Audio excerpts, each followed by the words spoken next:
This is the video you've been waiting for a long time. Don't lie to me, I know it's true, because it's too rare that I get these in stock. They're so popular, they're usually on back order, and as soon as I get these in and put them on the truck, they're gone again. But now I have a few extra, so I wanted to take this opportunity to do an in-depth overview of the Gearwrench 114-piece, standard and metric, master tap and die set.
I'm not lying when I say that this is the best tap and die set in the industry, and I'm not just blowing sunshine at you. When I tell you something's the best, it's not me saying that. It's information I get from other customers who have purchased this and have given me feedback on it. If something's a piece of junk, I don't sell it. If somebody's disappointed in something and they want to return it, I let them and I'll get them something better. It does not do me any good to try to make you believe something that isn't true, that you're only going to find out otherwise when you buy it and spend your money. And it doesn't do me any benefit to destroy that faith in what I tell you. So just know that when I say something's the best in the industry, it sounds like a high claim, and it is.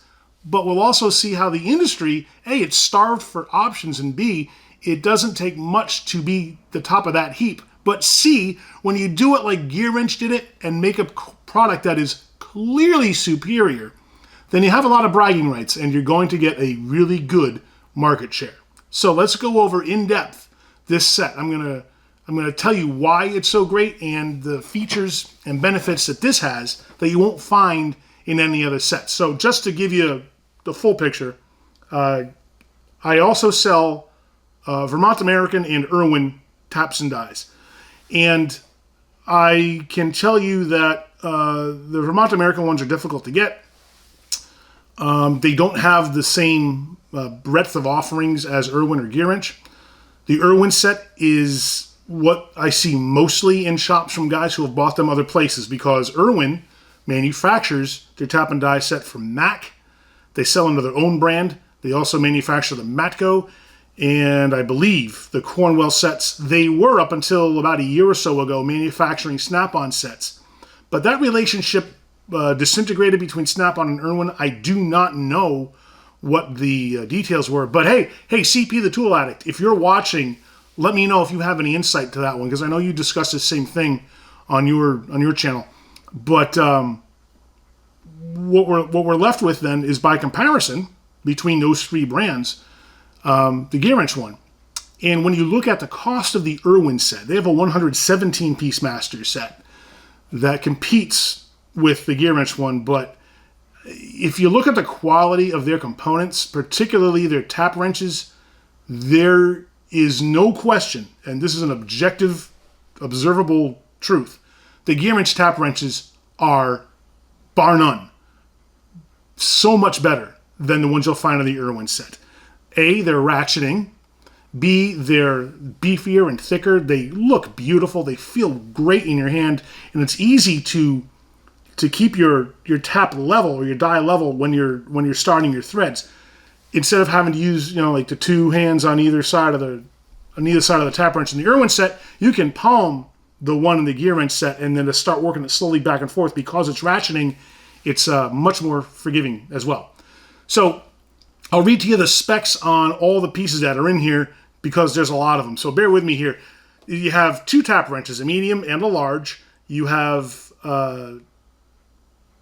tap adapters, the die adapters that fit in the wrenches, and you have a 3/8 drive male extension adapter as well as a 3/8 drive female extension adapter. You have a sliding handle for tap adapters as well as a hex key for your die holders. You have a standard anometric thread pitch gauge. It comes with 5 screw extractors and a whole host of taps and dies. 18 taper taps, 26 plug taps, 4 pipe taps, and 48 hex dies. Add it all up, there's your 114 pieces. All right, let's dig into the set. Let's start with the taps. They have these really nice pivoting tap holders.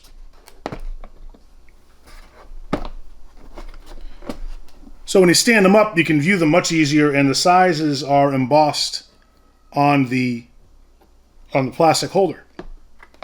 There's 2 types of taps that come in this kit. There are plug taps and taper taps. Let's talk about that difference, because I think there's a lot of mystery and bad information surrounding taps and dies. And a lot of folks, unless you're an accomplished machinist, do not know what the differences are. And as a result, they can use these things for inappropriate applications. This is a plug tap, and this is a taper tap. I'm going to try to see if we can focus real close here.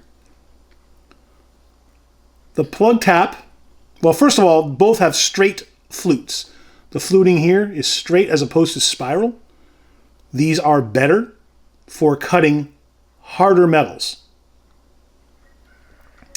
The spiral tap flutes are best for softer metals, so you get a more aggressive cut, because between the flutes where you have your threads, you have more thread surface area coming in contact with your material. All right? Straight flute. This is your plug tap, this is your taper tap. If you notice the tips, the plug tap doesn't taper off like the taper tap does. Although it does taper a little bit on the tip, it engages about 4 threads before you get the full width of the tap cutting your material. As opposed to the taper tap, which has a taper of about 8 threads until it engages the full width. What does that mean? It is easier to start a taper tap than it is a plug tap. And there is a third type of tap called a bottom tap. We are not going to discuss those because those are not in this kit. But these are used for 2 different applications. If you notice, because of the tapers on here, let's say you're tapping a hole. This thing is going to go down and it's going to stop when it gets to the bottom of what's called a blind hole. It's not a through hole where the hole goes all the way through the material. It's a blind hole that stops before it goes through. So this is only going to go down so far and it's going to stop. As you're twisting this in your hole, you're cutting material, the material's falling down to the bottom of the hole, right? And this guy is going to do 2 things. Number one, eventually it's going to hit your material. It's not going to be able to advance anymore. So when you're tapping, turn it slowly, use oil, and back it out, blow out the hole using compressed air, and then start anew and continue cutting your threads. Again, back it out, blow out the hole, cut some more threads. Back it out, blow out the hole, cut some more threads. Because this is going to eventually hit the material if you don't clean it out. A lot of guys do that and then they break taps. So please, be careful. One thing you don't want is to get this thing broken off and stuck below the surface of a hole, because this is hardened steel, and good luck getting it out. It's a disaster, and it's a bad time for everybody involved. If you very simply follow that advice of starting, blowing out the hole, and then use more lubricant, and then go back in, and then back it out, blow out the hole. You do that, you will save yourself so many headaches, so many hours of lost work and time, and a disaster to the customer.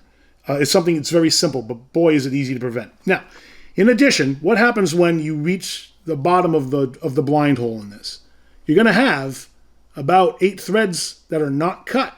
so you don't have threads that go all the way down. So if you're using a bolt that requires all those threads, this is not the tap to use. But because this starts so easy, this is the preferred tap for starting a new hole. So you start your holes with the taper tap. Let's get you in focus there. Start your holes with the taper tap. And then when you work it more, switch to your plug tap. If you notice, when this bottoms out, you will have cut far more threads going toward the bottom of the hole. And same thing with this. As you get toward the bottom, back it out, blow out your material, use oil, and continue your thread cutting. But the principles are the same. The difference between these two types of taps and a bottom tap is that a bottom tap has the least taper of all, and that is the one that we use to get threads all the way down to the bottom of a blind hole. The difference is that it's terrible for starting holes because you don't have, it doesn't ease its way into the hole. Rather, you got to start level and squared up and plumb, and that's not easy to do. So this is the taper tap, best for starting, best for continuation and finish, and then the bottom tap is best for finishing a blind hole. If you're using these on through holes, you don't have the same issue of having to start and back out and start back out because the material is falling all the way through the hole and exiting the bottom. So that's how to properly use these taps. Let's talk about what the measurements of these taps mean. There are standard and metric sizes. We're going to look at a metric. We'll use the plug taps here.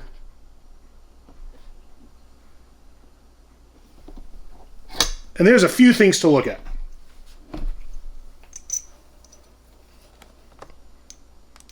This is the metric. This is your standard. The metric sizes are measured in millimeters. The standard sizes are measured in fractions of inches, or inches, depending on how big it is. There's two numbers when you measure a tap and a die. The first number is the thread diameter. So from one end of the thread to the other. Note that that is not the size of the hole that's required because this is going to make the hole larger, right? You're going to need different drill bits than just your standard drill bit set when you're drilling holes that you're going to be tapping. For example, the metric one here, this is M for metric 12, which means it's 12 millimeters in diameter, and this is 1/2, so it's 1/2 of an inch thread diameter. The second number you're going to see in the tap and die measurement is the thread count per inch in standard and the thread pitch in metric. So the second number you're going to see on this tap is 20. That means if you measure between threads and start at one thread and measure an inch, there's going to be 20 threads between that inch. The second number on the metric is 1.75. That is the distance between threads in millimeters. That's the pitch. So if you measure between one thread and the other thread, it's going to be 1.75 millimeters. Just a different way of measuring the same thing. But it's different for metric than it is for standard. And your dies have the same measures. Now, in addition, when we're dealing with fractionals, you're going to see on here after the half number, after the diameter size, there'll be another number, or a set of letters. This says NF for National Fine. You'll see NC for National Coarse, and you'll see NPT for National Pipe Thread. Those are standards of thread types that we won't really get into on this, but just know that there's a number of different measurements and standards to look at when you're choosing the right tap and die. Taps create female threads in holes. Dies create male threads on studs. So this guy here is a die, and it creates an external thread, and taps create internal threads. There's your tap and die lesson. All right, let's go over the set.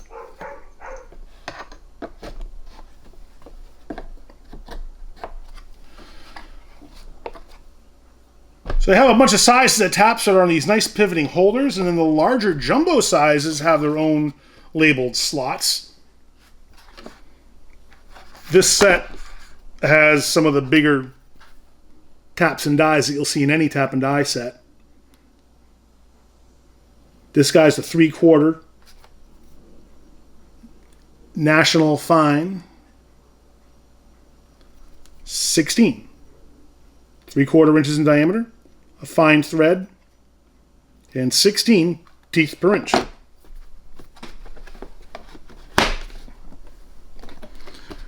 By comparison, this is your M16 by 1.5, which means 16 millimeters in diameter, 1.5 millimeters between threads.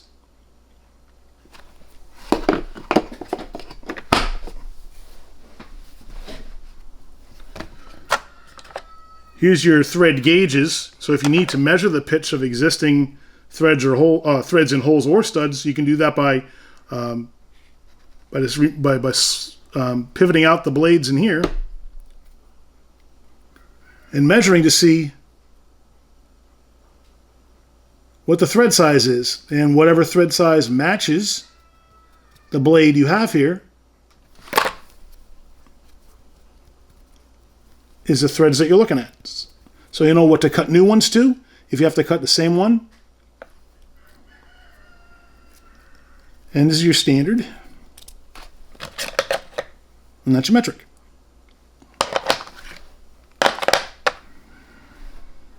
It has 5 spiral extractors. You might have to retap a hole that has a broken stud in it or a screw in it. You got to get it out. Heaven forbid you break a tap. Please don't, although I know you will because people do. It's just a nightmare scenario. So just be careful and be good to yourself and make sure that you follow my advice of how you start and cut your threads. And you'll minimize your problems. You won't eliminate them, but you'll minimize them. Here's your 3/8 adapter.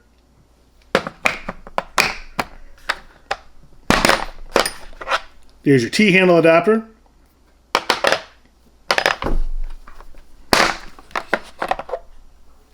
There's your male adapter.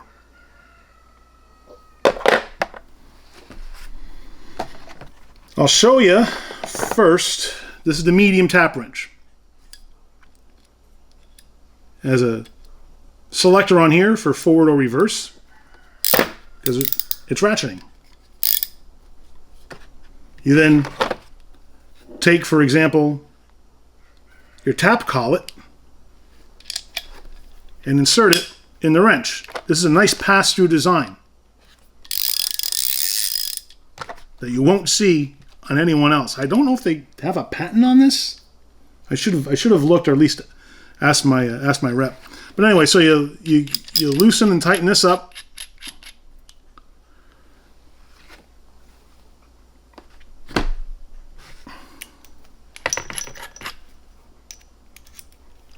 Insert your tap. Tighten down the collet. With your tap in there, now you can see that? And this is what I was talking about. You can palm this easily. Keep it nice and level so that it's easier to start. And you know, I'm using a plug tap as a demo here. You would start the hole using a taper tap. You can start holes using these, but it requires a little more skill in keeping this level and plumb. But again, it's easier to do with this wrench. You don't get that same feel and you don't get the same functionality with the Gearwrench set.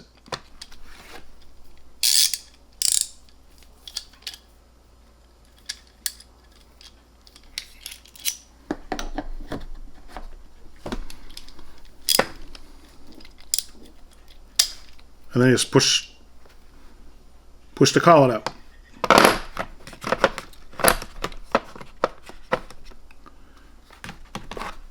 Now, here's your die holder. Goes in the same way the tap collet did. and you have a little set screw here. Loosen it up with the hex key that they give you.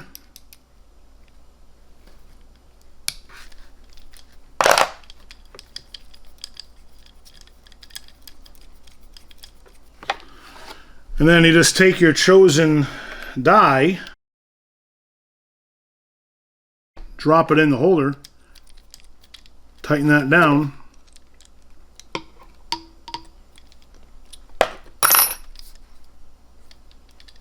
and you get the same ratcheting action with this that you do with the tap. So even on your smaller sizes, it's great to hold this thing level and plumb and start threads on even a smaller piece. I had one guy who works in a fabrication shop bragging to me about how easy this was to start threads on some smaller studs that he was working with. He loves it.